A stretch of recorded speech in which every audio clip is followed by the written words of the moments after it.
திருப்பதில இருந்து நந்து வரணையா? சாமி பாரத்தை போட்டா ஏன் கால் வலிக்குது பெருமாளே அப்படின்னு நந்து வந்துனே போறாங்க.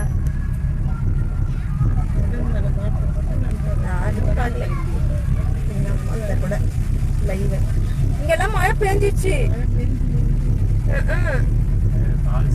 ஃபால்ஸ் பவி பாத்தீனே அந்த சைடு ஃபால்ஸ். அந்த சைடு நாங்க வரும்போது பார்த்தோம். திருப்பதி வரும்போது தெரிஞ்சது அந்த ஃபால்ஸ்.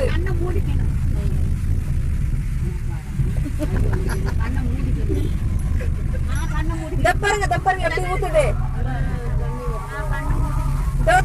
இங்கதான் வரும். பாத்தீனே வாங்க. இங்க பாருங்க இந்த சைடு.